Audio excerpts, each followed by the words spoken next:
ವಿಶೇಷ ಕಾರ್ಯಕ್ರಮಕ್ಕೆ ಸ್ವಾಗತ. ನಾನು ಶ್ರೀಲಕ್ಷ್ಮಿ ರಾಜ್ಕುಮಾರ್. ಕಾವೇರಿ ನಾಡು ಮಂಡ್ಯ ಜಿಲ್ಲೆ ಇಡೀ ಇಂಡಿಯಾದಾದ್ಯಂತ ಸಿಕ್ಕಾಪಟ್ಟೆ ಧೂಳೆಬ್ಬಿಸ್ತಾ ಇದೆ. ಇಲ್ಲಿನ ರಾಜಕಾರಣ, ರಾಜಕೀಯ ನಾಯಕರ ದಂಡು, ಸ್ಯಾಂಡಲ್ವುಡ್ ಸ್ಟಾರ್ಗಳ ಅಬ್ಬರ ಸಾಕಷ್ಟು ಸಂಚಲನವನ್ನೇ ಸೃಷ್ಟಿಸಿದೆ. ಒಂದು ಕಾಲದಲ್ಲಿ ಮುತ್ಸದ್ದಿ ರಾಜಕಾರಣಕ್ಕೆ ಹೆಸರಾಗಿದ್ದಂತಹ ನಾಡು ಮಂಡ್ಯ ಈಗ ಒಕ್ಕಲಿಗರ ಕೋಟೆಯಲ್ಲಿ ಒಕ್ಕಲಿಗರದ್ದೇ ಹಣಾಹಣಿಯನ್ನು ಕಾಣಬಹುದಾಗಿದೆ. ಅಭಿಮಾನ ವರ್ಸಸ್ ಅನುಕಂಪ, ಎರಡರಲ್ಲಿ ಯಾವುದು ಗೆಲ್ಲುತ್ತೆ ಕಾದು ನೋಡಬೇಕಾಗಿದೆ. ಹೇಗಿದೆ ಒಟ್ಟು ಇಡೀ ರಣಕಣ, ಆ ಚಿತ್ರಣವನ್ನ ನಿಮ್ಮ ಮುಂದೆ ಇಡ್ತಾ ಇದ್ದೀವಿ.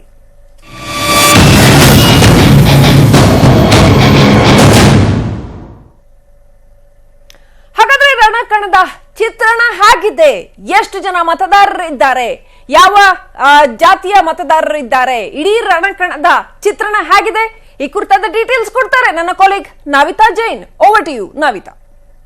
ಮಂಡ್ಯ ರಣಕಣ ಈಗಾಗಲೇ ಬಹಳ ಜೋರಿನಿಂದ ಸಾಗ್ತಾ ಇದೆ. ಒಂದ್ ಕಡೆ ನಿಖಿಲ್ ಕುಮಾರಸ್ವಾಮಿ ವರ್ಸಸ್ ಸುಮಲತಾ ಅನ್ನುವಂತಾಗಿದೆ. ಪಕ್ಷೇತರ ಅಭ್ಯರ್ಥಿಯಾಗಿ ಕಣಕ್ಕಿಳಿದಿರುವಂತಹ ಸುಮಲತಾ ಅವರನ್ನ ಈ ಸಲದ ಮತದಾರ ಪ್ರಭುಗಳು ಗೆಲ್ಲಿಸ್ತಾರೋ ಅಥವಾ ನಿಖಿಲ್ ಕುಮಾರಸ್ವಾಮಿ ಅಭಿವೃದ್ಧಿ ವಿಚಾರವನ್ನು ಇಟ್ಕೊಂಡು ಹೋಗ್ತಾ ಇದ್ದಾರೆ, ಅವರನ್ನ ಈ ಸಲ ಮತದಾರ ಪ್ರಭುಗಳು ಗೆಲ್ಲಿಸ್ತಾರೋ ಅನ್ನೋದು ಈಗಿರುವಂತಹ ಕುತೂಹಲ. ಹಾಗಾದ್ರೆ ಮಂಡ್ಯದಲ್ಲಿ ಯಾವ ರೀತಿಯಾದಂತಹ ಸಿಚುವೇಶನ್ ಇದೆ ಅಂತ ನಾವು ನೋಡ್ತಾ ಹೋಗೋದಾದ್ರೆ, ಅಲ್ಲಿನ ಮತದಾರರ ಸಂಖ್ಯೆ ಎಷ್ಟು ಅಂತ ನಾವು ಮೊದಲಿಗೆ ನೋಡೋಣ. ಅಲ್ಲಿರುವಂತಹ ಒಟ್ಟು ಮತದಾರರ ಸಂಖ್ಯೆ 17,22,476 ಮತದಾರರು ಇದ್ದಾರೆ. ಹಾಗಾದ್ರೆ ಪುರುಷ ಮತದಾರರ ಸಂಖ್ಯೆ 8,62,098 ಪುರುಷ ಮತದಾರರಾದ್ರೆ 8,59,519 ಮಹಿಳಾ ಮತದಾರರಿದ್ದಾರೆ.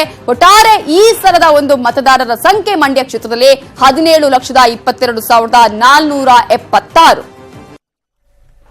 ಓಕೆ, ಈ ರಣಕಣದಲ್ಲಿ ಜಾತಿವಾರು ಲೆಕ್ಕಾಚಾರ ಹೇಗಿದೆ? ನಿಜ ಒಕ್ಕಲಿಗರ ಪ್ರಾಬಲ್ಯದ ಭದ್ರಕೋಟೆ, ಆದ್ರೆ ಇತರೆ ಜಾತಿಗಳದ್ದು ಕೂಡ ಸಾಕಷ್ಟು ಗಣನೀಯವಾದಂತಹ ಲೆಕ್ಕಾಚಾರ ಏನಿದೆ ಸ್ಥಳದ ಜಾತಿವಾರು ಲೆಕ್ಕಾಚಾರ, ಅದನ್ನು ಹೇಳ್ಬಿಡಿ ನವಿತಾ. ಎಸ್, ಯಾವಾಗಲೂ ಕೂಡ ಪ್ರತಿ ಎಲೆಕ್ಷನ್ ನಲ್ಲೂ ಕೂಡ ತುಂಬಾ ಇಂಪಾರ್ಟೆಂಟ್ ಆಗೋದು ಜಾತಿ ಲೆಕ್ಕಾಚಾರ. ಜಾತಿ, ಯಾವ ಜಾತಿಯವರು ಎಷ್ಟು ಪ್ರಮಾಣದಲ್ಲಿದ್ದಾರೆ, ಆ ಒಂದು ಪ್ರಾಬಲ್ಯ ಯಾವ ರೀತಿಯಾಗಿದೆ ಅನ್ನೋದು ಪ್ರತಿ ಬಾರಿಯ ಎಲೆಕ್ಷನ್ ನಲ್ಲೂ ಕೂಡ ಲೆಕ್ಕಾಚಾರವನ್ನ ಹಾಕಲಾಗುತ್ತೆ.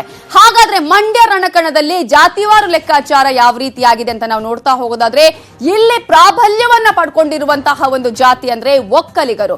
7,85,420 ಮತದಾರರು ಒಕ್ಕಲಿಗರೇ ಇರುವಂತಹ ಕ್ಷೇತ್ರ ಮಂಡ್ಯ. ಇನ್ನು 3,601 ದಲಿತರು ಇಲ್ಲಿ ಪ್ರಾಬಲ್ಯವನ್ನ ಪಡ್ಕೊಂಡಿದ್ದಾರೆ. ಅಷ್ಟು ಮತದಾರರು ಈ ಒಂದು ಕ್ಷೇತ್ರದಲ್ಲಿದ್ದಾರೆ.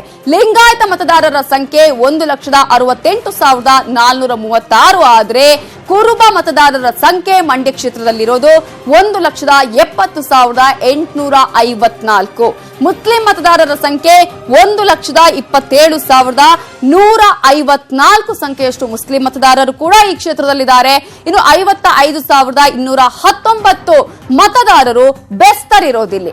ಮತ್ತೊಂದು ಕಡೆ ವಿಶ್ವಕರ್ಮ ಮತದಾರರ ಸಂಖ್ಯೆ 30,550, ಕ್ರೈಸ್ತ ಮತದಾರರ ಸಂಖ್ಯೆ 25,623 ಆದ್ರೆ ಬ್ರಾಹ್ಮಣ ಮತದಾರರ ಸಂಖ್ಯೆ 23,915. ಹಾಗಾಗಿ ಇತರರು ಕೂಡ ಇಲ್ಲಿ ಇರೋದನ್ನ ನಾವು ಗಮನಿಸೋದ್ರೆ 65,254 ಸಂಖ್ಯೆಯಷ್ಟು ಮತದಾರರು ಇತರರು ಕೂಡ ಇದ್ದಾರೆ. ಹಾಗಾಗಿ ಇಲ್ಲಿ ನಿರ್ಣಾಯಕ ಒಂದು ಪಾತ್ರವನ್ನ ವಹಿಸೋದು ಯಾರು ಅಂತ ನಾವು ನೋಡ್ತಾ ಹೋಗೋದಾದ್ರೆ ಒಕ್ಕಲಿಗರೇ ಇಲ್ಲಿ ಪ್ರಾಬಲ್ಯವನ್ನ ಕೂಡ ಪಡೆದುಕೊಳ್ತಾರೆ ಅನ್ನೋದನ್ನ ಇಲ್ಲಿ ನಾವು ಗಮನಿಸಬೇಕಾಗುತ್ತೆ. All right, please stay back with us Navitha. ಈ ಒಂದು ವಿಚಾರವಾಗಿ ಚರ್ಚೆ ಮಾಡೋದಕ್ಕೆ ನಮ್ಮ ಜೊತೆ ಇವತ್ತು ಅತಿಥಿ ಇದ್ದಾರೆ. ಮೊದಲನೇದಾಗಿ ರಾಜಕೀಯ ವಿಶ್ಲೇಷಕರಾಗಿರ್ತಕ್ಕಂಥ ಮಹದೇವ್ ಪ್ರಕಾಶ್ ಅವರಿದ್ದಾರೆ. ಸರ್ ನಮಸ್ಕಾರ, ಕಾರ್ಯಕ್ರಮಕ್ಕೆ ಸ್ವಾಗತ. ಇನ್ನು ಈ ಸ್ಥಳದ ಚಿತ್ರಣವನ್ನ ಕೊಡೋದಕ್ಕೆ, ಅಲ್ಲಿನ ಗ್ರೌಂಡ್ ರಿಪೋರ್ಟ್ ಅನ್ನ ಕೊಡೋದಕ್ಕೆ ನಮ್ಮ ಜೊತೆ ಪ್ರತಿನಿಧಿಗಳಿದ್ದಾರೆ. ಹರ್ಷ ನಮ್ಮ ಜೊತೆ ಇದ್ದಾರೆ. ಸುಮಲತಾ ಅವರನ್ನ ಬೆಳಗಿನಿಂದ ಪ್ರಚಾರದಲ್ಲಿ ಫಾಲೋ ಮಾಡ್ತಾ ಇದ್ದಾರೆ. ಏನೇನ್ ನಡೀತಾ ಇದೆ, ಸುಮಲತಾ ಅವರ ಚುನಾವಣಾ ಪ್ರಚಾರ ಯಾವ ರೀತಿಯಲ್ಲಿ ಸಾಗ್ತಾ ಇದೆ ಅಂತ ಅಪ್ಡೇಟ್ ಕೊಡ್ತಾ ಇದ್ದಾರೆ. ಹಾಗೇನೆ ಕೃಷ್ಣ ಇದ್ದಾರೆ. ನಿಖಿಲ್ ಅವರ ಪ್ರಚಾರದ ವೈಖರಿ ಹೇಗಿದೆ ಅನ್ನೋದನ್ನ ನಮ್ಗೆ ತಿಳಿಸ್ತಾರೆ. ಅವರ ಪ್ರಚಾರವನ್ನ ಅವರು ಫಾಲೋ ಮಾಡ್ತಾ ಇದ್ದಾರೆ. ಮೊದಲನೇದಾಗಿ ಹರ್ಷ, ಹೇಗಿದೆ ಅಲ್ಲಿ ಸುಮಲತಾ ಪರವಾದ ಅನುಕಂಪ ಅಂತ ಒಂದ್ ಕಡೆ ಹೇಳ್ತಾರೆ, ಮತ್ತೊಂದ್ ಕಡೆ ಸುಮಲತಾ ಅವರು ಬಹಳ ಪ್ರಜ್ಞಾವಂತಿಕೆಯಿಂದ ಮಾತಾಡ್ತಾ ಬರ್ತಾ ಇರೋದನ್ನ ಗಮನಿಸ್ತಾ ಇದೀವಿ. ಒಂದ್ ರೀತಿಯ ಒಂದು ಪ್ರಬುದ್ಧತೆಯನ್ನ ಅವರು ತಮ್ಮ ಮಾತುಗಳಲ್ಲಿ ತೋರಿಸ್ತಾ ಬಂದಿದ್ದಾರೆ. ಇಡೀ ದಿನದ ಅವರ ಪ್ರಚಾರದ ವೈಖರಿ ಮತ್ತು ಗ್ರೌಂಡ್ ಝೀರೋ ರಿಪೋರ್ಟ್ ಏನ್ ಹೇಳ್ತಾ ಇದೆ ಹರ್ಷ? ಇವತ್ತು KR ನಗರದ ಸುಮಾರು 20 ಹಳ್ಳಿಗಳಿಗೆ ಸುಮಲತಾ ಅಂಬರೀಶ್ ಅವರು ಭೇಟಿಯನ್ನು ಕೊಟ್ಟಿದ್ರು. ಹಾಗೆ ಈ ಭೇಟಿಯ ಸಂದರ್ಭದಲ್ಲಿ ಎಲ್ಲಾ ಕಡೆ ಹೋದಾಗಲೂ ಸಹ ಅವರಿಗೆ ಒಂದು ಅಂಬರೀಶ್ ಅವರ ಮೇಲಿನ ಪ್ರೀತಿ ಏನಾಗಿರ್ಬೋದು ಅಥವಾ ಅವರು ಆಯಾ ಗ್ರಾಮಗಳಲ್ಲಿ ಹಳ್ಳಿಗಳಲ್ಲಿ ಕಟ್ಟಿಸಿದಂತಹ ಸಮುದಾಯ ಭವನಗಳನ್ನ ತೋರಿಸಿ ಹೇಳುವಂಥದ್ದು, ಇದು ಅಂಬೆ ಅಣ್ಣ ಅಂತ ಹೇಳುವಂಥದ್ದು, ಈ ರೀತಿಯಾದಂತಹ ಒಂದು ಅದ್ದೂರಿ ಸ್ವಾಗತ ಅವರಿಗೆ ಪ್ರತಿ ಹಳ್ಳಿಗಳಲ್ಲೂ ಸಿಗ್ತಾ ಇದೆ. ಹಾಗೆ ಆರತಿಯನ್ನ ಎತ್ತೋದಾಗಿರ್ಬೋದು, ಹಾಗೆ ಹಳ್ಳಿಯವರೇ ಹಣವನ್ನು ಒಕ್ಕೂಡಿಸಿ ಅವರಿಗೆ ಕೊಡುವಂಥದ್ದಾಗಿರ್ಬೋದು, ಈ ರೀತಿಯಾದಂತಹ ಒಂದು ಸ್ವಾಗತ ಅವರಿಗೆ ಸಿಗ್ತಾ ಇದೆ ಅಂತಾನೆ ಹೇಳ್ಬೋದು. ಲಕ್ಷ್ಮಿ. ಓಕೆ ಹರ್ಷ, ಇನ್ನು ಸಾಕಷ್ಟು ಕುತೂಹಲ ಇದೆ. ಒಂದ್ ಕಡೆ ಸುಮಲತಾ ಅವರು ತತ್ಕ್ಷಣದಲ್ಲಿ ಸಾಕಷ್ಟು ಪ್ರಭಾವ ಬೀರ್ತಾ ಇದ್ದಾರೆ ನಿಜ, ಆದ್ರೆ ಮತ್ತೊಂದು ಕಡೆ ಅಲ್ಲಿ ಒಕ್ಕಲಿಗ ಪ್ರಾಬಲ್ಯ ಮತ್ತು ಮೊದಲಿನಿಂದನೂ ಒಂದು ಬಗೆಯ ರಾಜಕಾರಣ ನಡ್ಕೊಂಡು ಬಂದಿರತಕ್ಕಂಥದ್ದು, ಅವರ ಎದುರಾಳಿಗಳು ಕೂಡ ಏನು ಕಡಿಮೆ ಇಲ್ಲ, ಮೊದಲಿನಿಂದನೂ ಸಾಕಷ್ಟು ದಶಕಗಳಿಂದ ಅಲ್ಲಿ ರಾಜಕಾರಣ ಮಾಡ್ಕೊಂಡು ಬಂದಂತವ್ರು. ಸೊ ಹಾಗಾಗಿ ಈಗ ಸುಮಲತಾ ಅವರಿಗೆ ಟ್ರೆಡಿಷನಲ್ ವೋಟರ್ಸ್ ಅಂತ ಕನ್ಸಿಡರ್ ಮಾಡಕ್ಕೂ ಬರಲ್ಲ, ಸಾಕಷ್ಟು ಟ್ರಿಕಿ ಸಿಚುವೇಶನ್ ಇದೆ. ಜನರ ನಾಡಿ ಮಿಡಿತ ಯಾವ ರೀತಿನಲ್ಲಿದೆ ಸುಮಲತಾ ಅವರ ವಿಚಾರದಲ್ಲಿ?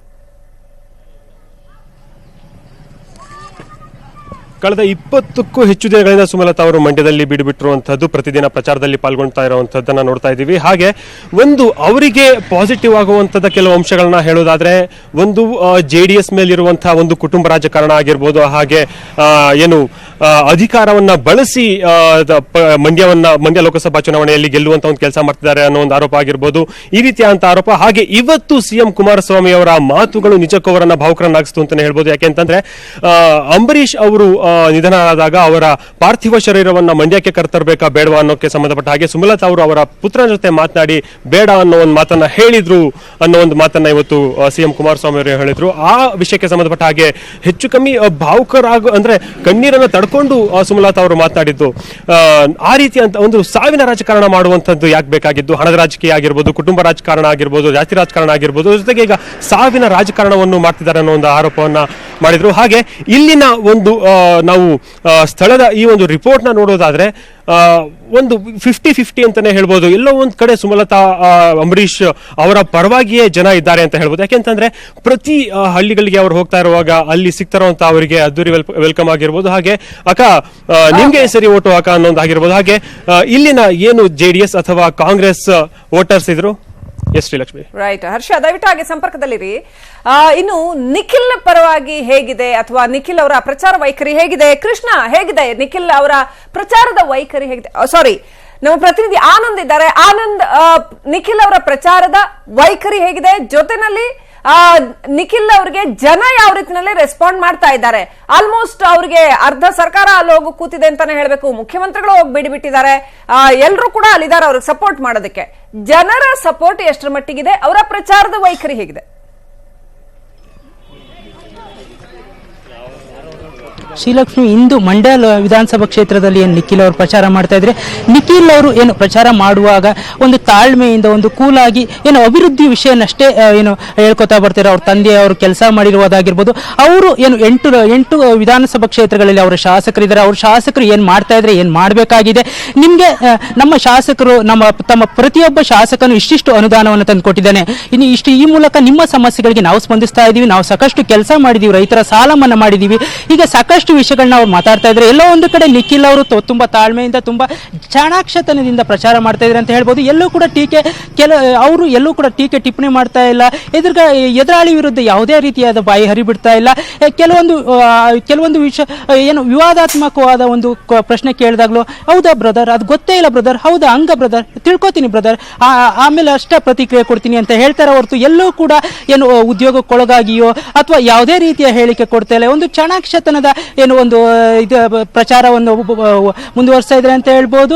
ನಿನ್ನೆ ನಾಗಮಂಗಲ ಕ್ಷೇತ್ರದಲ್ಲೂ ಕೂಡ ಸಾಕಷ್ಟು ಹಳ್ಳಿಗಳಿಗೆ, ಗ್ರಾಮಗಳಿಗೆ ಭೇಟಿ ಕೊಟ್ಟಿದ್ರು. ಆ ವೇಳೆಯೂ ಕೂಡ ಅಲ್ಲಿ ಏನೇನು ಕೆಲಸಗಳಾಗಿದೆ, ಏನೇನು ಕೆಲಸಗಳಾಗಬೇಕು, ಹಾಗೆ ಒಂದು ಸ್ಮಾರ್ಟ್ ಸ್ಕೂಲ್ ಅನ್ನೋ ಒಂದು ಕೇಜ್ರಿವಾಲ್ ಅವರ ಕಾನ್ಸೆಪ್ಟ್ನ ಕೂಡ ಹೇಳ್ತಾ ಇದ್ರು. ಹೀಗೆ ಸಾಕಷ್ಟು ಕಡೆ ಹೋದ ಕಡೆಯಲ್ಲೆಲ್ಲ ಅಭಿವೃದ್ಧಿ ಅಭಿವೃದ್ಧಿ ಅಭಿವೃದ್ಧಿ ಅಷ್ಟೇ ನನ್ನ ಆದ್ಯತೆ ಅಂತ ಹೇಳ್ತಾ ಇದ್ದಾರೆ. ಇನ್ನೊಂದು ಏನು ಹಿಂದುಳಿದ ವರ್ಗಗಳ ಓಟ್ಗಳ ಮೇಲೆ ಕೂಡ ಕಣ್ಣಾಕಿದ್ದಾರೆ ಅಂತ ಹೇಳ್ಬೋದು. ಏನು ದೇವೇಗೌಡ ಮತ್ತು ಮಾಜಿ CM ಸಿದ್ದರಾಮಯ್ಯ ಅವರು ಏನು ನಿಖಿಲ್ ಕುಮಾರಸ್ವಾಮಿ ಪರ ನಾಗಮಂಗಲ ಆಗಿರ್ಬೋದು, ಮಳವಳ್ಳಿಯಲ್ಲಿ ಪ್ರಚಾರ ಮಾಡಿದ ನಂತರ ಎಲ್ಲ ಒಂದು ಕಡೆ ಹಿಂದುಳಿದ ವರ್ಗ, ಕುರುಬ ಮತಗಳು ಕೂಡ ಸೆಳೆಯುವ ಒಂದು ಪ್ರಯತ್ನ ಮಾಡ್ತಾ ಇದ್ದಾರೆ. ಅದಷ್ಟಕ್ಕೆ ಏನು ಅವರು ನಿಲ್ಸಿಲ್ಲ ಅಂತ ಹೇಳ್ಬೋದು. ತಾವೇ ಸ್ವತಃ ಏನು ಅಲ್ಲಿನ ಸ್ಥಳೀಯ ಕಾಂಗ್ರೆಸ್ ಮುಖಂಡರ ಮೀಟ್ ಆಗ್ತಾ ಇದ್ದಾರೆ. ನಿನ್ನೆ ಕೂಡ KR ನಗರದ ಮುಖಂಡರನ್ನ ಒಬ್ಬನ ಮೀಟ್ ಆದ್ರು, ಇವತ್ತು ಕೂಡ ಸಾಕಷ್ಟು ಮುಖಂಡರನ್ನ ಮೀಟ್ ಆಗಿದ್ದಾರೆ. ಆ ಮೂಲಕ ಏನು ಎಲ್ಲಾ ವರ್ಗದ ಮತಗಳನ್ನು ಕ್ರೋಢೀಕರಿಸಿ ಒಂದು ಕೆಲಸವನ್ನ ಮಾಡ್ತಾ ಇದ್ದಾರೆ. ಹಾಗೆ ಅಲ್ಪಸಂಖ್ಯಾತರ ಓಟ್ಗಳ ಮೇಲೆ ಕೂಡ ಕಣ್ಣಾಕಿದ್ದಾರೆ ಅಂತ ಹೇಳ್ಬೋದು. ಆದ್ರೂ ಆ ಮೂಲಕ ಇವತ್ತು ಏನು ಅಲ್ಪಸಂಖ್ಯಾತ ಏರಿಯಾಗಳಲ್ಲೇ ಹೆಚ್ಚು ಪ್ರಚಾರ ಮಾಡಿದ್ರು. ಈ ವೇಳೆ ಏನು ಅವರ ಟೋಪಿಯನ್ನು ಧರಿಸಿ ಅವರ ರೈಟ್, ಥ್ಯಾಂಕ್ ಯು ಆನಂದ್ ಹಾಗೂ thank you Harsha. Ground report ಏನಿದೆ ಅನ್ನೋದನ್ನ ತಿಳಿಸಿದ್ರೆ, ಇವತ್ತಿನ ಪ್ರಚಾರದ ವೈಖರಿ ಹೇಗಿತ್ತು ಅನ್ನೋದನ್ನ ತಿಳಿಸಿದ್ರೆ ಇಬ್ಬರಿಗೂ ಕೂಡ ಧನ್ಯವಾದಗಳು. ನಮ್ಮ ಜೊತೆ ಮಹದೇವ್ ಪ್ರಕಾಶ್ ಅವರಿದ್ದಾರೆ. ಸರ್, ಮಂಡ್ಯ ಇಡೀ ಇಂಡಿಯಾದಾದ್ಯಂತ ಕುತೂಹಲ ಕೆರಳಿಸಿರ್ತಕ್ಕಂಥ, ಯಾರು ನಿರೀಕ್ಷೆ ಮಾಡಿರ್ಲಿಲ್ಲ ಸುಮಲತಾ ಅವರು ಘೋಷಣೆ ಮಾಡೋವರೆಗೂ ಕೂಡ ಇಷ್ಟು ಹೈ ವೋಲ್ಟೇಜ್ ಕ್ಷೇತ್ರ. ಅಫ್ಕೋರ್ಸ್ ಹೈ ವೋಲ್ಟೇಜ್ ಆಗುತ್ತೆ ಅಂತ ಇದ್ರೂ ಕೂಡ ಇಷ್ಟರ ಮಟ್ಟಿಗೆ ಇದು ಕುತೂಹಲ ಕೆರಳಿಸಬಹುದು ಅಂತ ಹೇಗೆ ನೋಡೋದಕ್ಕೆ ಬಯಸ್ತೀರಿ? ಡೆಫಿನೆಟ್ಲಿ ಶ್ರೀಲಕ್ಷ್ಮಿ ಅವರ ತಾವೇನು ಹೇಳ್ತಾ ಇದ್ರಿ ಆ ಮಾತು ನಿಜ ಆಯ್ತು. ಯಾಕೆಂದ್ರೆ ಒಂದು ವೇಳೆ ಸುಮಲತಾ ಅವರು ಮಂಡ್ಯ ಲೋಕಸಭಾ ಕ್ಷೇತ್ರದಲ್ಲಿ ಚುನಾವಣಾ ಅಖಾಡವನ್ನ ಪ್ರವೇಶ ಮಾಡದೇ ಇದ್ದಿದ್ರೆ 8 ಶಾಸಕರು, ಅವರಲ್ಲಿ 3 ಜನ ಮಂತ್ರಿಗಳು, 3 ಜನ ವಿಧಾನ ಪರಿಷತ್ ಸದಸ್ಯರು, ಒಬ್ಬ ಲೋಕಸಭಾ ಸದಸ್ಯ, ಮುಖ್ಯಮಂತ್ರಿ, ಜೊತೆಗೆ ಮಾಜಿ ಪ್ರಧಾನಿ, ಇಷ್ಟೊಂದು ಜನ ಇದ್ದಾಗ ನಿಖಿಲ್ ಕುಮಾರಸ್ವಾಮಿ ನಿರಾಯಾಸವಾಗಿ ಒಂದು 5 ಲಕ್ಷ ಲೀಡಲ್ಲಿ ಗೆಲ್ತಾ ಇದ್ರು. ಭಾರತೀಯ ಜನತಾ ಪಕ್ಷ ಏನಾಗೋದು ಅಂತಂದ್ರೆ ತನ್ನ ಕ್ಯಾಂಡಿಡೇಟ್ ಅನ್ನ ಅಲ್ಲಿ ಅಖಾಡಕ್ಕೆ ಇಳಿಸೋದು. ಆದ್ರೆ ಭಾರತೀಯ ಜನತಾ ಪಕ್ಷಕ್ಕೆ ಆ ಒಂದು ಸ್ಟ್ರಾಂಗ್ ಬೇಸ್ ಇಲ್ಲದೆ ಇದ್ದ ಪರಿಣಾಮವಾಗಿ ನಿಖಿಲ್ ಕುಮಾರಸ್ವಾಮಿ ಅವರು ನಿರಾಯಾಸವಾಗಿ ಚುನಾವಣೆಯನ್ನ ಗೆಲ್ತಾ ಇದ್ರು. ಆದ್ರೆ ಸುಮಲತಾ ಎಂಟ್ರಿ ಇದೆಯಲ್ಲ, ಸುಮಲತಾ ಎಂಟ್ರಿ ಟೋಟಲ್ ಆಗಿ it has changed political scene of Mandya Lok Sabha constituency. ನೋಡಿ, ಮಂಡ್ಯ ಲೋಕಸಭಾ ಕಾನ್ಸ್ಟಿಟ್ಯೂನ್ಸಿ ಇದೆಯಲ್ಲ, ಕರ್ನಾಟಕದ ಉದ್ದಗಲಕ್ಕೂ ಲಿಂಗಾಯತ ಪ್ರಾಬಲ್ಯ ಇರುವಂತಹ ಲೋಕಸಭಾ ಕ್ಷೇತ್ರಗಳು ಇದಾವೆ. ಆದ್ರೆ ಮಂಡ್ಯ ಲೋಕಸಭಾ ಕ್ಷೇತ್ರದ ವಿಶೇಷತೆ ಏನು ಅಂತಂದ್ರೆ, ಒಕ್ಕಲಿಗ ವೋಟ್ ಬ್ಯಾಂಕ್ ನ ಡೆನ್ಸಿಟಿ ಇದೆಯಲ್ಲ, ಸಾಂದ್ರತೆ, ಆ ಸಾಂದ್ರತೆ ಅತಿ ಹೆಚ್ಚು ಇರುವಂತಹ ಜಿಲ್ಲೆ ಇದು. ನೀವು ಪ್ರತಿ ವಿಧಾನಸಭಾ ಕ್ಷೇತ್ರವನ್ನ ತಗೊಳ್ಳಿ, ನಾಗಮಂಗಲ ವಿಧಾನಸಭಾ ಕ್ಷೇತ್ರವನ್ನ ತಗೊಂಡ್ರೆ ಅಲ್ಲಿ 2 ಲಕ್ಷ ವೋಟ್ ಇದ್ರೆ ಒಕ್ಕಲಿಗರೇನೆ 96,000 97,000 ಇದ್ದಾರೆ. ಬೇಲಕೋಟೆ ವಿಧಾನಸಭಾ ಕ್ಷೇತ್ರವನ್ನ ನೀವು ತಗೊಳ್ಳೋದಾದ್ರೆ 1,10,000 ಇದ್ದಾರೆ ಒಕ್ಕಲಿಗರು, ಬೇರೆಯವರು ಕಡಿಮೆ ಇದ್ದಾರೆ. ಅಂದ್ರೆ 2 ಲಕ್ಷದಲ್ಲಿ ಇನ್ನು 90,000 ಇದ್ದಾರೆ. ಅಂದ್ರೆ ಅತಿ ಹೆಚ್ಚು ಜನಸಾಂದ್ರತೆ ಅಂದ್ರೆ ಒಕ್ಕಲಿಗ ಮತ ಬ್ಯಾಂಕ್ ನ ಸಾಂದ್ರತೆ ಇರುವಂತಹ ಎಲ್ಲ ವಿಧಾನಸಭಾ ಕ್ಷೇತ್ರಗಳನ್ನ ಹೊಂದಿದೆ ಈ ಲೋಕಸಭಾ ಕ್ಷೇತ್ರ. ಹಾಗಾಗಿನೇ ಇದು JDS ನ ಭದ್ರಕೋಟೆ ಆಗಿತ್ತು ಎಲ್ಲ ಕಾಲದಲ್ಲೂ. ಒಂದು 1980ರ ದಶಕ ಇದೆಯಲ್ಲ, ಆ ದಶಕದ ಜನತಾ ಪಕ್ಷ ಎಮರ್ಜ್ ಆಗುವವರೆಗೂ ಅದು ಕಾಂಗ್ರೆಸ್ನ ಭದ್ರಕೋಟೆ ಆಗಿತ್ತು. ಆದ್ರೆ ಅದಾದ ನಂತರ ಅದು ಜನತಾ ಪರಿವಾರದ ಭದ್ರಕೋಟೆ ಆಯಿತು, ಜನತಾ ಪಕ್ಷದ ಭದ್ರಕೋಟೆ ಆಗಿತ್ತು, ಆಮೇಲೆ ದೇವೇಗೌಡರ ಭದ್ರಕೋಟೆ ಆಯಿತು.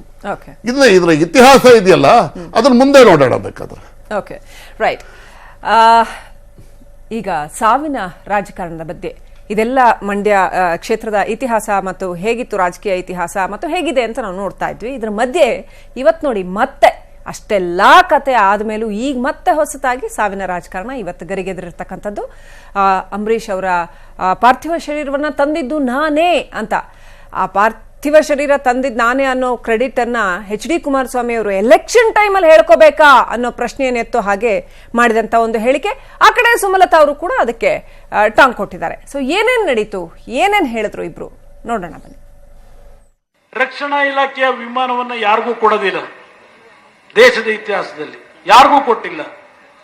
ಪಾರ್ಥಿವ ಶರೀರವನ್ನು ತೆಗೆದುಕೊಂಡು ಹೋಗ್ತಕ್ಕಂಥದ್ದಕ್ಕೆ ನಾನು ಎಲ್ಲಾ ರೀತಿಯ ನನ್ನ ಒಂದು ಆತ್ಮೀಯತೆಯನ್ನು ಇಟ್ಕೊಂಡಿದ್ದೆ. ಅಲ್ಲಿ ಅವರಿಗೆ ಮಾತನಾಡಿ ಕೇವಲ 5-6 ಗಂಟೆ ಒಳಗೆ ಒಂದು ಸ್ಪೆಷಲ್ ಹೆಲಿಕಾಪ್ಟರ್ನ, ಭಾರತೀಯ ವಾಯುಸೇನೆ ಹೆಲಿಕಾಪ್ಟರ್ನ ತಂದು ಅಲ್ಲಿಂದ ಮಂಡ್ಯ ಸ್ಟೇಡಿಯಂ ನಮ್ಮ DC ಹೇಳಿ, SP ಹೇಳಿ, ಎಲ್ಲಾ ಭದ್ರತೆಗಳನ್ನ ರೆಡಿ ಮಾಡಿ ಅಂತ ಹೇಳಿ ಅಲ್ಲಿ ನಾನು ಕೊನೆಗೆ ಅಂತಿಮ ದರ್ಶನಕ್ಕೆ ಅಲ್ಲಿ ಇಟ್ಟೆ. ಈ ತರ ಸುಳ್ಳು ಮಾತುಗಳನ್ನ ಆಡೋರ್ಗೆ ಜನ ಉತ್ತರ ಕೊಡ್ತಾರೆ ಬಿಡಿ, ಅದು ತಕ್ಕ ಉತ್ತರ ಕೊಡ್ತಾರೆ. ಇದು ಈ ರೀತಿಯ ಮಾತುಗಳಿದೆಯಲ್ಲ, ಅವರು CM ಅನ್ನೋ ಸ್ಥಾನ ಅಥವಾ ಅವರು ಮನುಷ್ಯರು ಅನ್ನೋ ಸ್ಥಾನವನ್ನು ಅನ್ನೋ ವಿಷಯವನ್ನು ಮರೆತು ಮಾತಾಡ್ತಿರೋ ಒಂದು ಮಾತುಗಳಿದು. ನೋಡಿ, everything is fair in war and love ಅಂತಾರೆ. ಇಲ್ಲಿ ಲವ್ ಅಂಡ್ ವಾರ್ ಎರಡೂ ಇರುವಂತ ಒಂದು ಸಿಚುವೇಶನ್ ಇದೀವಿ. ಮಹದೇವ್ ಪ್ರಕಾಶ್ ಅವರೇ, ಅವತ್ತು ಅಂಬರೀಷ್ ಅವರ ಅಂತ್ಯಕ್ರಿಯೆ ಸಂದರ್ಭದಲ್ಲಿ ನಾವು ಟಿವಿಗಳಲ್ಲಿ ನಾವು ರ್ಯಾಪ್ ಅಪ್ ಮಾಡ್ತಾ ಕೂತ್ಕೊಂಡಿರುವಾಗ ಅನ್ಕೋತಾ ಇದ್ವಿ, ಆಹಾ ಎಂತ ಒಳ್ಳೆ ಒಂದು ಸಮನ್ವಯ. ಕಡೆ ಪಕ್ಷ ಈಗ್ಲಾದ್ರೂ ಒಂಥರ ಮುತ್ಸದ್ದಿತನದ ಇದನ್ನ ತೋರಿಸ್ತಾ ಇದ್ದಾರೆ ರಾಜಕಾರಣಿಗಳು. ಎಲ್ಲರೂ ಒಂದು ಒಟ್ಟಾಗಿ, ಎಲ್ಲರೂ ಒಬ್ಬರ ಭಾವನೆಗಳಿಗೊಬ್ರು ಬೆಲೆ ಕೊಟ್ಟು ಎಷ್ಟು ಚೆನ್ನಾಗಿ ಮಾಡ್ತಾ ಇದ್ದಾರೆ. ಮತ್ತು ಈ ತರದ ಒಂದು ಒಳ್ಳೆ ಸಮನ್ವಯ ಇರ್ಬೇಕಪ್ಪ ಅಂತ ಅನ್ಕೋತಾ ಇದ್ವಿ. ಮತ್ತು ಒಳಗಿನ ಅನುಮಾನಗಳು ಏನಿದ್ವಲ್ಲ ಅವು ನಿಜವಾಗ್ತಾ ಇದ್ದಾವೆ. ಅಲ್ಲ, ಶ್ರೀಲಕ್ಷ್ಮಿ ಅವರ 100% ಅವರು ತಮ್ಮ ಪುತ್ರರನ್ನ ನಿಖಿಲ್ ಕುಮಾರಸ್ವಾಮಿ ಅವರನ್ನ ಮಂಡ್ಯ ಲೋಕಸಭಾ ಕ್ಷೇತ್ರದಿಂದ ಚುನಾವಣಾ ಅಖಾಡಕ್ಕೆ ಇಳಿಸಬೇಕು ಅಂತ ಅಂದ್ಬಿಟ್ಟು ಯಾವತ್ತೋ ನಿರ್ಧಾರ ಮಾಡಿದ್ರು.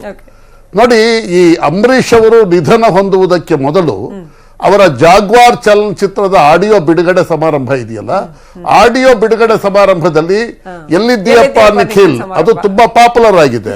ಆ ಎಲ್ಲಿದ್ದೀಯಪ್ಪ ನಿಖಿಲ್ ಅನ್ನುವ ಪ್ರಶ್ನೆಗಳನ್ನ ಕೇಳುವುದಕ್ಕೆ ಪೂರಕವಾಗಿ ಅವನೇನ್ ಹೇಳ್ತಾನೆ, ನೀನ್ ಈಗಾಗಲೇ ಜನಗಳ ಮಧ್ಯೆ ಸೇರ್ಬಿಟ್ಟಿದ್ದೀಯೇ, ಅಲ್ಲಿಂದನೇ ಹಿಂಟ್ ಸಿಕ್ಬಿಟ್ಟಿತ್ತು. ಅಂದ್ರೆ ಹಿಂಟ್ ಅಂದ್ರೆ ಕ್ಲಿಯರ್ ಅಲ್ವಾ? ಅಂದ್ರೆ ಆವಾಗಲೇನೆ ನಿಖಿಲ್ ಕುಮಾರಸ್ವಾಮಿ ಅವರನ್ನ ಪ್ರಮೋಟ್ ಮಾಡುವಂತಹ ಒಂದು ಕಾರ್ಯತಂತ್ರವನ್ನ ಕುಮಾರಸ್ವಾಮಿ ಅವರು ರೂಪಿಸಿದ್ರು. ಅಂದ್ರೆ ಅಂಬರೀಷ್ ಅವರ ಅಂತ್ಯ ಸಂಸ್ಕಾರವನ್ನ ಇದೇ ರೀತಿ ಮಾಡಬೇಕು ಅಂತ ಅವರು ನಿಧನ ಹೊಂದಿದ ತಕ್ಷಣ ರೂಪಿಸಿದ್ರು. ಆಶ್ಚರ್ಯ ಇಲ್ಲ. ಯಾಕೆ ಅಂತ ರಾಜಕೀಯ ಬುದ್ಧಿ ಕೆಲಸ ಮಾಡ್ತು ಅಲ್ಲಿ ಅಂತ ಹೇಳ್ತೀರಾ? ನಾವೆಲ್ಲ ಹೃದಯ ಅಂತ ಅನ್ಕೊಂಡ್ವಿ. ಅಲ್ಲ, ಈಗ ನಿಮಗೆ ನಿಖಿಲ್ ಕುಮಾರಸ್ವಾಮಿ ಜಾಗ್ವಾರ್ನಲ್ಲಿ ಅವರನ್ನ ಯಾವ ರೀತಿ ಪ್ರಮೋಟ್ ಮಾಡಿದ್ರು, ಮಾರ್ಕೆಟ್ ಮಾಡಿದ್ರು ಅನ್ನೋದನ್ನ ನೋಡಿದಾಗ ಇದರಲ್ಲಿ ಹೃದಯವಂತಿಕೆಗಿಂತ ಹೆಚ್ಚಾಗಿ ರಾಜಕೀಯ ತಂತ್ರಗಾರಿಕೆನೂ ಇರಬಹುದು. ಇಲ್ಲದೆ ಇದ್ರೆ ಇವತ್ತು ಕುಮಾರಸ್ವಾಮಿ ಅವರ ಆ ಮಾತುಗಳನ್ನ ಹೇಳ್ತಾನೆ ಇರಲಿಲ್ಲ. ಕುಮಾರಸ್ವಾಮಿ ಅವರ ಆ ಮಾತುಗಳನ್ನ ಹೇಳ್ತಾ ಇದ್ದಾರೆ ಅಂತಂದ್ರೆ ಮುಂದಿನ ಲೋಕಸಭಾ ಚುನಾವಣೆಯಲ್ಲಿ ತನ್ನ ಪುತ್ರದನ್ನ ಚುನಾವಣಾ ಅಖಾಡಕ್ಕೆ ಇಳಿಸಬೇಕು ಅಂದ್ಬಿಟ್ಟೆ ಅವರು ಈ ಒಂದು ತಂತ್ರಗಾರಿಕೆಯನ್ನು ರೂಪಿಸ್ಕೊಂಡ್ರು. ಜೊತೆಗೆ ಅವರಿಗೆ ಒಂದು ಅಂಶ ತುಂಬಾ ಸ್ಪಷ್ಟವಾಗಿತ್ತು. ನೋಡಿ, ಮಂಡ್ಯ ಲೋಕಸಭಾ ಕ್ಷೇತ್ರದ ಇತಿಹಾಸವನ್ನ ನೀವು 2014 ವಿಧಾನಸಭಾ ಲೋಕಸಭಾ ಚುನಾವಣೆಯ ಫಲಿತಾಂಶವನ್ನ ನೋಡಿ. ಆವಾಗ ರಮ್ಯಾ ಅವರು ಗೆಲುವು ಸಾಧಿಸಿದ್ದು ಅಲ್ಲ, ಅದಕ್ಕೆ ಬರೋಣ. ಅದ್ರ ಕುತೂಹಲಕಾರಿ ಡೀಟೇಲ್ಸ್ ಇದೆ, ಅದಕ್ಕೆ ಬರೋಣ. ಅದ್ರ ಕುರಿತಾಗಿ ನಿಮ್ಮ ಅಭಿಪ್ರಾಯನ ಪಡ್ಕೊತೀನಿ. ಅದಕ್ಕಿಂತ ಮುಂಚೆ ಈ ಒಂದು ಹೇಳಿಕೆ ಇದೆಯಲ್ಲ, ಇವ್ರು ಹೇಳ್ತಾ ಇರ್ತಕ್ಕಂಥದ್ದು, ಆ ಸಂದರ್ಭದಲ್ಲಿ ಮಂಡ್ಯಕ್ಕೆ ಏರ್ ಲಿಫ್ಟ್ ಮಾಡಬೇಕು ಅಂತ ಆಯ್ತು. ಆ ಎಷ್ಟೊಂದು ವಿಚಾರ ವಿನಿಮಯ ನಡೆತು ಆ ಸಂದರ್ಭದಲ್ಲಿ. ನಿಖಿಲ್ ಮತ್ತೆ ಅಂಬರೀಷ್ ಅವರ ಪುತ್ರ ಒಟ್ಟೊಟ್ಟಿಗೆ ಕಾಣಿಸ್ಕೋತಾ ಇದ್ರು. ಆ ಸಂದರ್ಭದಲ್ಲೂ ಕೂಡ ಯಾರು ಕೂಡ ಆ ಸಂದರ್ಭದಲ್ಲಿ ಚುನಾವಣೆನ ಥಿಂಕ್ ಮಾಡಿರ್ಲಿಕ್ಕಿಲ್ಲ. ಒಂಥರ ಅಭಿಮಾನಿಗಳಿಗೆ ದುಃಖದ ಸಂದರ್ಭ, ಅಂಬರೀಷ್ ಹಿತೈಷಿಗಳಿಗೆ ದುಃಖದ ಸಂದರ್ಭ. ಆದ್ರೆ ಚುನಾವಣಾ ಸಂದರ್ಭದಲ್ಲಿ ಅದು ಹೇಗೆ ಬಿಂಬಿತ ಆಗ್ತಾ ಇದೆ ಅಂತಂದ್ರೆ ಒಂದ್ ರೀತಿನಲ್ಲಿ ಇಚ್ಛೆ ಇದೇನಪ್ಪ, ಯಾವ್ದನ್ನು ಬಿಡಲ್ವಲ್ಲ ಮನುಷ್ಯರು ಅನ್ನೋ ತರ ಅನ್ನಿಸ್ತಾ ಇದೆ. ಅಲ್ಲ, ಒಂದು ತಾವು ಏನು ಹೇಳಿದ್ರೆ ಅದು ಕರೆಕ್ಟ್. ಅದು ಅಂಬರೀಷ್ ಅವರು ನಿಧನ ಹೊಂದಿದ ಸಂದರ್ಭದಲ್ಲಿ ಕುಮಾರಸ್ವಾಮಿ ಅವರು ಹೃದಯವಂತಿಕೆಯಿಂದಾನೇ ಮಾಡಿರಬಹುದು. ಲೆಟ್ ಅಸ್ ಅಗ್ರಿ ಅದನ್ನ. ಬಟ್ ರಾಜಕೀಯ ಎಲ್ಲರನ್ನು ಯಾಕೆ ಅಂತಂದ್ರೆ ನೋಡಿ, ಕರ್ನಾಟಕದ ನಮ್ಮ ಕನ್ನಡ ಚಲನಚಿತ್ರ ರಂಗದಲ್ಲಿ 3 ಜನ ಮೇರು ಕಲಾವಿದರು. ಡಾಕ್ಟರ್ ರಾಜ್ಕುಮಾರ್ ಅವರನ್ನ ಬಿಟ್ಟರೆ ವಿಷ್ಣುವರ್ಧನ್ ಅವರನ್ನ ಬಿಟ್ಟರೆ ಅಂಬರೀಷು ಒಬ್ಬ ರಾಜಕಾರಣಿಯೂ ಆಗಿದ್ರು, ಒಬ್ಬ ಜನಪ್ರಿಯ ನಟನೂ ಆಗಿದ್ರು, ಕೇಂದ್ರ ಸಚಿವರಾಗಿದ್ರು. ಅವರಿಗೆ ಸರ್ಕಾರದ ಗೌರವ ಮನ್ನಣೆ ಎಲ್ಲ ಸಹಜವಾಗಿ ಸಲ್ಲಬೇಕಾಗಿತ್ತು. ಹಾಗೆ ನೋಡಿದ್ರೆ ರಾಜ್ಕುಮಾರ್ ಮತ್ತು ವಿಷ್ಣುವರ್ಧನ್ ರಾಜಕಾರಣಿಗಳಾಗಿರ್ಲಿಲ್ಲ, ಅವರೇನು ಸಚಿವರಾಗಿರ್ಲಿಲ್ಲ. ಹಾಗಾಗಿ ಕುಮಾರಸ್ವಾಮಿ ಅವರು ಅದೆಲ್ಲವನ್ನ ಮಾಡಿರೋದು ಸರಿ. ಆದ್ರೆ ಚುನಾವಣೆಯಲ್ಲಿ ಸುಮಲತಾ ಅವರ ಎಂಟ್ರಿ ಎಲ್ಲವನ್ನು ಧೂಳಿಪಟ ಮಾಡ್ತು. ಅದ್ರ ಜೊತೆಗೆ ಕುಮಾರಸ್ವಾಮಿ ಅವರು ಈ ಸಂದರ್ಭದಲ್ಲಿ ನಾನು ಅಂಬರೀಷ್ ಅವರ ಅಂತಿಮ ಸಂಸ್ಕಾರವನ್ನ ಈ ರೀತಿ ಮಾಡದೆ, ಅವರ ಪಾರ್ಥಿವ ಶರೀರವನ್ನ ಮಂಡ್ಯಕ್ಕೆ ಏರ್ ಲಿಫ್ಟ್ ಮಾಡದೆ, ಈ ತೀರನಾದ ಮಾತುಗಳನ್ನ ಹೇಳೋದಿದೆಯಲ್ಲ, ಅದು ಅಷ್ಟೊಂದು ಸಮರ್ಥನೀಯ ಅಲ್ವೇ ಅಲ್ಲ. ಅದು ಯಾಕೆಂದ್ರೆ ಅದ್ರ ಜೊತೆಗೆ ಸುಮಲತಾ ಅವರು ಅದಕ್ಕೆ ಫಿಟ್ಟಿಂಗ್ ರಿಪ್ಲೈ ಕೊಟ್ಟಿದ್ದಾರೆ. ಸುಮಲತಾ ಏನ್ ರಿಪ್ಲೈ ಕೊಟ್ಟಿದ್ದಾರೆ ಅಂದ್ರೆ, ಇದಕ್ಕೋಸ್ಕರ ಇಷ್ಟೆಲ್ಲ ಮಾಡಿದ್ರ ಅವರು ಅನ್ನುವ ಮಾತುಗಳನ್ನ ಹೇಳಿದ್ದಾರೆ. Right sir. ಒಂದ್ ಕಡೆ ನೋಡಿ ಸಾವಿನ ರಾಜಕೀಯ, ಮತ್ತೊಂದು ಕಡೆ ವಂಶ ಪಾರಂಪರ್ಯದ ವಿಚಾರ, ಮತ್ತೊಂದು ಕಡೆ ಸುಮಲತಾ ಅವರು ಎಂಟ್ರಿ ಆಗಿದ್ದಾರೆ ಅನ್ನುವಂಥ ವಿಚಾರ. ಹೇಗೆ ವ್ಯಕ್ತಿಯ ಜೀವನದ ಪ್ರತಿಯೊಂದು ಘಟನೆಗಳು, ಪ್ರತಿಯೊಂದು ಹಂತವು ಸಾರ್ವಜನಿಕ ಬದುಕಿನಲ್ಲಿ ಚುನಾವಣೆ ಬಂದಾಗ ಆ ವ್ಯಕ್ತಿಯ ಜೀವನದ ಯಾವುದೇ ವಿಚಾರ ಹೇಗೆ ಮೇಲೆದ್ದು ಬರುತ್ತೆ ಅಂತ ಹೊಸ ರೂಪ ಪಡ್ಕೊಂಡು ಬರಬೇಕಾಗತ್ತೆ, ಬರುವಂತ ಅನಿವಾರ್ಯತೆ ಬರುತ್ತೆ ಅನ್ನೋದನ್ನ ನಾವು ಗಮನಿಸಬಹುದು. That's why everything is fair in especially elections ಅನ್ನೋ ಪರಿಸ್ಥಿತಿ ಬಂದ್ಬಿಟ್ಟಿದೆ. ಹಾಗಾದ್ರೆ ಸುಮಲತಾ ಅವರ ಸ್ಟ್ರೆಂತ್ ಏನು, ವೀಕ್ನೆಸ್ ಏನು, ಅವ್ರಿಗೆ ಯಾವುದು ತುಂಬಾ ದೊಡ್ಡ ಬಲ ಆಗಿ ಕಾಣಿಸ್ಕೊಳ್ತಾ ಇದೆ ಚುನಾವಣೆಯಲ್ಲಿ, ಯಾವುದು ಅವ್ರಿಗೆ ದೊಡ್ಡ ಹೊಡೆತ ಆಗಿ ಕಾಣಿಸ್ಕೊಳ್ತಾ ಇದೆ. ಏನಿದೆ ಪರಿಸ್ಥಿತಿ ನೋಡೋಣ ಒಂದು ಚಿಕ್ಕ ಬ್ರೇಕ್ ನಂತರ. ನಿಖಿಲ್ ಕುಮಾರಸ್ವಾಮಿ ಬಗ್ಗೆ ಮಾತನಾಡ್ತಾ ಇದ್ವಿ. ರಾಜಕೀಯವಾಗಿ ಅಷ್ಟೇನು ಅನುಭವ ಇಲ್ಲ ಅಂತ ಆದ್ರೂ ಕೂಡ ಸಾಕಷ್ಟು ವರ್ಷಗಳ ರಾಜಕಾರಣವನ್ನ ಅವ್ರು ನೋಡಿದ್ದಾರೆ. ಅದೇ ಮನೆತನದಲ್ಲಿ ಹುಟ್ಟಿ ಬೆಳೆದು ರಾಜಕೀಯ ಚಾಣಾಕ್ಷತೆಯನ್ನ ಇದೀಗ ಮೈಗೂಡಿಸ್ಕೊತಾ ಇದ್ದಾರೆ. ಹಾಗಾದ್ರೆ ನಿಖಿಲ್ ಅವರಿಗೆ ಎಷ್ಟರ ಮಟ್ಟಿಗೆ ಅಲ್ಲಿ ಬಲಗಳಿದೆ, ನಿಖಿಲ್ ಅವರ ಸ್ಟ್ರೆಂತ್ ಏನು, ವೀಕ್ನೆಸ್ ಏನು ಕ್ಷೇತ್ರದಲ್ಲಿ? ನನ್ನ ಕೊಲೀಗ್ ನವಿತಾ ಜೈನ್ ಎಕ್ಸ್ಪ್ಲೈನ್ ಮಾಡ್ತಾರೆ. Over to you Navitha. Mandya ಮೈತ್ರಿ ಅಭ್ಯರ್ಥಿಯಾಗಿ ಕಣಕ್ಕಿಳಿದಿರುವ ನಿಖಿಲ್ ಕುಮಾರಸ್ವಾಮಿಗೆ ಯಾವೆಲ್ಲ ಅಂಶಗಳು ಪ್ಲಸ್ ಆಗಲಿದೆ, ಯಾವೆಲ್ಲ ಅಂಶಗಳು ಮೈನಸ್ ಆಗಲಿದೆ ಅಂತ ನಾವು ನೋಡ್ತಾ ಹೋಗೋದಾದ್ರೆ, ಮೊದಲಿಗೆ ನಿಖಿಲ್ ಕುಮಾರಸ್ವಾಮಿ ಅವರ ಪಾಸಿಟಿವ್ ಅಂಶಗಳೇನೇನು, ಯಾವೆಲ್ಲ ಅಂಶಗಳು ಪ್ಲಸ್ ಆಗಲಿದೆ ಅಂತ ನೋಡೋಣ. ಯುವ ಮತದಾರರನ್ನ ಸೆಳೆಯುವಂತಹ ಶಕ್ತಿ ನಿಖಿಲ್ ಕುಮಾರಸ್ವಾಮಿಗಿದೆ. ಯುವ ನಾಯಕ ಅನ್ನುವಂತಹ ಒಂದು ಪಟ್ಟ ಕೂಡ ಇದೆ. ಇನ್ನು ತಂದೆ ಹಾಗೂ ತಾತನ ಪ್ರಭಾವ, ತಂದೆ ಕುಮಾರಸ್ವಾಮಿ, ತಾತ ಮಾಜಿ ಪ್ರಧಾನಿ ದೇವೇಗೌಡರ ಪ್ರಭಾವ ಕೂಡ ನಿಖಿಲ್ ಕುಮಾರಸ್ವಾಮಿ ಮೇಲೆ ಇರೋದ್ರಿಂದ, ಆ ಕ್ಷೇತ್ರದ ಮೇಲೆ ಇರೋದ್ರಿಂದ, ಮಂಡ್ಯ ಜನರ ಮೇಲೆ ಇರೋದ್ರಿಂದ ಇದು ಕೂಡ ನಿಖಿಲ್ ಕುಮಾರಸ್ವಾಮಿಗೆ ಒಂದು ರೀತಿಯಲ್ಲಿ ಪ್ಲಸ್ ಪಾಯಿಂಟ್. ಇನ್ನು ಕ್ಷೇತ್ರದ ವ್ಯಾಪ್ತಿಯಲ್ಲಿ 8 ಜೆಡಿಎಸ್ ಶಾಸಕರು ಇರೋದು ಕೂಡ ಇನ್ನಷ್ಟು ಹುರುಪನ್ನ ತುಂಬಲಿದೆ, ಇನ್ನಷ್ಟು ಕ್ಷೇತ್ರದಲ್ಲಿ ಕೆಲಸ ಮಾಡೋದಕ್ಕೆ ಅವಕಾಶ ಸಿಗಲಿದೆ ಅನ್ನೋದು ಕೂಡ ಈಗಾಗಲೇ ನಿಖಿಲ್ ಕುಮಾರಸ್ವಾಮಿಗೆ ಇರುವಂತಹ ಪ್ಲಸ್ ಪಾಯಿಂಟ್. ಸಿನಿಮಾದ ಮೂಲಕ, ಕಾರ್ಯಕ್ರಮದ ಮೂಲಕ ಜನರನ್ನ ಆಲ್ರೆಡಿ ತಲುಪಿರೋದು, ಚಿರಪರಿಚಿತರಾಗಿರೋದು ಕೂಡ ನಿಖಿಲ್ ಕುಮಾರಸ್ವಾಮಿಗಿರುವಂತಹ ಪ್ಲಸ್ ಪಾಯಿಂಟ್. ಇನ್ನು ನಾವು ಗಮನಿಸಬಹುದು, ಕಳೆದ ಚುನಾವಣೆಯಲ್ಲಿ ಅಸೆಂಬ್ಲಿ ಎಲೆಕ್ಷನ್ ನಲ್ಲೂ ಕೂಡ ನಿಖಿಲ್ ಕುಮಾರಸ್ವಾಮಿ ಪ್ರಚಾರವನ್ನ ಮಾಡಿದ್ದಾರೆ. ಈ ಅನುಭವ ಕೂಡ ಪ್ಲಸ್ ಪಾಯಿಂಟ್ ಆಗುವಂತಹ ಸಾಧ್ಯತೆ ಇದೆ ನಿಖಿಲ್ ಕುಮಾರಸ್ವಾಮಿಗೆ. ಇನ್ನೊಂದು ಕಡೆ ಕಾಂಗ್ರೆಸ್ ಜೊತೆಗಿನ ಮೈತ್ರಿಯಿಂದ ಯಾರ ಪೈಪೋಟಿ ಕೂಡ ಇಲ್ಲ. ಮೈತ್ರಿ ಪಕ್ಷ, ಮೈತ್ರಿ ಸರ್ಕಾರ, ಮೈತ್ರಿ ಅಭ್ಯರ್ಥಿಯಾಗಿ ಕಣಕ್ಕಿಳಿದಿರುವ ನಿಖಿಲ್ ಕುಮಾರಸ್ವಾಮಿಗೆ ಒಂದ್ ಕಡೆ ಜೆಡಿಎಸ್ ನ ಮುಖಂಡರು, ಇನ್ನೊಂದ್ ಕಡೆ ಕಾಂಗ್ರೆಸ್ ನ ಮುಖಂಡರುಗಳ ಬಲ ಕೂಡ ಇದೆ. ಆ ಬಲ ಕೂಡ ಇರೋದು ನಿಖಿಲ್ ಕುಮಾರಸ್ವಾಮಿಗೆ ಪ್ಲಸ್ ಪಾಯಿಂಟ್ ಅಂತಾನೆ ಹೇಳಲಾಗ್ತಾ ಇದ್ದು, ಕಾಂಗ್ರೆಸ್ ಮುಖಂಡರು ಆಲ್ರೆಡಿ ಬೆಂಬಲವನ್ನ ಕೂಡ ಕೊಟ್ಟಿದ್ದಾರೆ. ಡಿಕೆಶಿ ಆಗಿರ್ಬೋದು, ಸಿದ್ದರಾಮಯ್ಯ ಆಗಿರ್ಬೋದು, ಘಟಾನುಘಟಿ ನಾಯಕರು ಅಲ್ಲಿ ಹೋಗಿ ಪ್ರಚಾರವನ್ನ ಮಾಡಿರೋದು, ಇದು ಕೂಡ ನಿಖಿಲ್ ಕುಮಾರಸ್ವಾಮಿಗೆ ಒಂದು ರೀತಿಯಲ್ಲಿ ಪ್ಲಸ್ ಪಾಯಿಂಟ್ ಆಗಲಿದೆ. ಇನ್ನೊಂದ್ ಕಡೆ ಒಕ್ಕಲಿಗ ಸಮುದಾಯದ ಪರಮೋಚ್ಚ ನಾಯಕ ದೇವೇಗೌಡ್ರೆ ಇರೋದ್ರಿಂದ, ಮಾಜಿ ಪ್ರಧಾನಿಗಳೇ ಅಲ್ಲಿ ಹೋಗಿ ಪ್ರಚಾರವನ್ನ ಮಾಡಿರೋದ್ರಿಂದ, ಪ್ರಾಬಲ್ಯ ಇರೋದ್ರಿಂದ ಇದು ಕೂಡ ನಿಖಿಲ್ ಕುಮಾರಸ್ವಾಮಿಗೆ ವರವಾಗಿ ಪರಿಣಮಿಸಲಿದೆ. ಇನ್ನು ನಿಖಿಲ್ ಕುಮಾರಸ್ವಾಮಿಗೆ ಯಾವೆಲ್ಲ ಅಂಶಗಳು ಮೈನಸ್ ಆಗಲಿದೆ ಅಂತ ನಾವು ನೋಡ್ತಾ ಹೋಗೋದಾದ್ರೆ, ನಿಖಿಲ್ ಕುಮಾರಸ್ವಾಮಿ ಹೊರಗಿನವರು ಅನ್ನುವ ಭಾವನೆ ಆಲ್ರೆಡಿ ಅಲ್ಲಿನ ಜನರಲ್ಲಿ ಇದೆ. ಇದು ಒಂದು ರೀತಿಯಲ್ಲಿ ನೆಗೆಟಿವ್ ಆಗುವಂತಹ ಚಾನ್ಸಸ್ ಕೂಡ ಇದೆ. ಮತ್ತೊಂದು ಕಡೆ ಜೆಡಿಎಸ್ ಮತ್ತು ಕಾಂಗ್ರೆಸ್ನ ಯುವ ನಾಯಕರಲ್ಲಿ ಸಾಕಷ್ಟು ಅಸಮಾಧಾನ ಇದೆ. ಈಗಾಗಲೇ ಯಾವ ಕಾರಣಕ್ಕಾಗಿ ನಿಖಿಲ್ ಕುಮಾರಸ್ವಾಮಿನ ಮೈತ್ರಿ ಅಭ್ಯರ್ಥಿಯಾಗಿ ಕಣಕ್ಕಿಳಿಸಿರೋದು, ಬೇರೆ ಅಭ್ಯರ್ಥಿಗಳು ಇರಲಿಲ್ವಾ, ಈ ರೀತಿಯಾದಂತಹ ಸಾಕಷ್ಟು ಅಸಮಾಧಾನ ಅಲ್ಲಿನ ಜೆಡಿಎಸ್ ಕಾಂಗ್ರೆಸ್ನ ಯುವ ನಾಯಕರಲ್ಲಿ ಇರೋದ್ರಿಂದ, ಮತ್ತೊಂದು ಕಡೆ ಸಾರ್ವತ್ರಿಕವಾಗಿ ಕೇಳಿ ಬರುವಂತಹ ಆರೋಪ ಏನಂದ್ರೆ, ಜೆಡಿಎಸ್ ಪಕ್ಷ ಅಂದ್ರೆ ಅದು ಕುಟುಂಬ ರಾಜಕಾರಣದ ಪಕ್ಷ ಅನ್ನುವಂಥದ್ದು. ಕುಟುಂಬ ರಾಜಕಾರಣದಲ್ಲಿ ಕುಟುಂಬದಲ್ಲಿರುವವರಿಗೆ ಅಲ್ಲಿ ಟಿಕೆಟ್ ಸಿಗಲಾಗುತ್ತೆ ಅನ್ನುವಂತಹ ಆರೋಪ ಕೂಡ ಇರೋದು, ಇದು ನೆಗೆಟಿವ್ ಆಗುವ ಚಾನ್ಸಸ್ ಕೂಡ ಇದೆ. ಇನ್ನು ಪಕ್ಷದಲ್ಲಿ ದುಡಿದು ಬಳಿಕ ಟಿಕೆಟ್ ಕೊಡಬೇಕು ಅನ್ನುವ ಕೂಗು ಕೂಡ ಆಲ್ರೆಡಿ ಕೇಳಿ ಬಂದಿರೋದ್ರಿಂದ ಇದು ಒಂದು ರೀತಿಯಲ್ಲಿ ಮೈನಸ್ ಆಗುವಂತಹ ಚಾನ್ಸಸ್ ಕೂಡ ಕಂಡು ಬರ್ತಾ ಇದೆ. ಸಾಕಷ್ಟು ಜನ ಆಕಾಂಕ್ಷಿಗಳಿದ್ರು ಮಂಡ್ಯದಲ್ಲಿ, ಆದ್ರೂ ಕೂಡ ಯಾರಿಗೂ ಅಲ್ಲಿ ಕಾರ್ಯಕರ್ತರಿಗೆ, ಪಕ್ಷದಲ್ಲಿ ನಿಷ್ಠಾವಂತರಿಗೆ, ಪಕ್ಷದಲ್ಲಿ ದುಡಿದವರಿಗೆ ಟಿಕೆಟ್ ಸಿಗ್ಲಿಲ್ಲ. ನಿಖಿಲ್ ಕುಮಾರಸ್ವಾಮಿಗೆ ಟಿಕೆಟ್ ಸಿಕ್ತು, ಅದರಲ್ಲೂ ಕೂಡ ಸಿಎಂ ಮಗ ಅನ್ನುವ ಕಾರಣಕ್ಕಾಗಿ ಅನ್ನುವಂತಹ ಭಾವನೆ ಅಲ್ಲಿನ ಜನರಲ್ಲಿ ಇರೋದು ಕೂಡ ನೆಗೆಟಿವ್ ಆಗುವ ಚಾನ್ಸಸ್ ಕೂಡ ಇದೆ. ಇನ್ನು ತಳಮಟ್ಟದ ಕಾರ್ಯಕರ್ತರಲ್ಲಿಯೇ ಸಾಕಷ್ಟು ಅಸಮಾಧಾನ ಇದೆ. ಈಗಲೂ ಕೂಡ ತಳಮಟ್ಟದ ಕಾರ್ಯಕರ್ತರ ಅಸಮಾಧಾನವನ್ನ ಹೋಗಲಾಡಿಸುವುದಕ್ಕೆ ಸಾಧ್ಯ ಆಗದೇ ಇರೋದು ಒಂದು ರೀತಿಯಲ್ಲಿ ನೆಗೆಟಿವ್ ಆಗುವ ಚಾನ್ಸಸ್ ಕೂಡ ಇದೆ. ಇನ್ನೊಂದು ಕಡೆ ಅಂಬರೀಶ್ ಅವರ ಅನುಕಂಪ, ಸುಮಲತಾ ವಿರುದ್ಧದ ಸಾಕಷ್ಟು ವೈಯಕ್ತಿಕ ಹೇಳಿಕೆಗಳು, ಟೀಕೆಗಳು ಕೂಡ ನೆಗೆಟಿವ್ ಆಗುವ ಚಾನ್ಸಸ್ ಇದೆ ನಿಖಿಲ್ ಕುಮಾರಸ್ವಾಮಿ ಪಾಲಿಗೆ.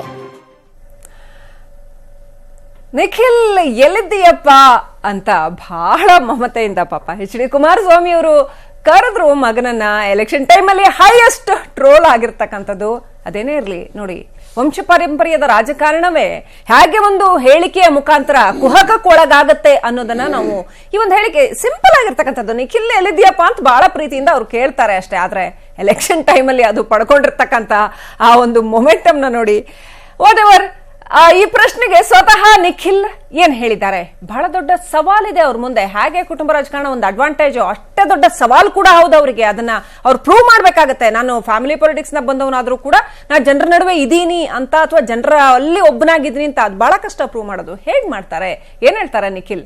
ಜೊತೆಗೆ HD ಕುಮಾರಸ್ವಾಮಿ ಅವರು ಈ ಬಗ್ಗೆ ಏನ್ ಹೇಳ್ತಾರೆ ನೋಡೋಣ ಬನ್ನಿ. ನಿಖಿಲ್ ಎಲ್ಲಿದಾನ? ಅದೇ ಅದನ್ನೇ ಹೇಳಕ್ ಹೋಯ್ತಾ ಇದೆ. ನಿಖಿಲ್ ಎಲ್ಲಿದಾನಪ್ಪ ಅಂದ್ರೆ 6 ಕೋಟಿ ಜನಗಳ ತಲೆನಲ್ಲಿದ್ದಾನೆ. ಮಂಡ್ಯ ಜಿಲ್ಲೆಯ ಜನತೆಯ ಹೃದಯದಲ್ಲಿದ್ದಾನೆ. ಬನ್ನಿ, ಜಿಲ್ಲೆಯ ಜನತೆಯ ಕಷ್ಟಗಳಿಗೆ ಅವನಾಗ್ತಾನೆ ಅಂತ ಹೇಳಿ ಹಠ ಮಾಡಿ ಇವರೆಲ್ಲರೂ ಸೇರಿ ಚುನಾವಣೆ ನಿಲ್ಲಿಸಿದ್ದಾರೆ.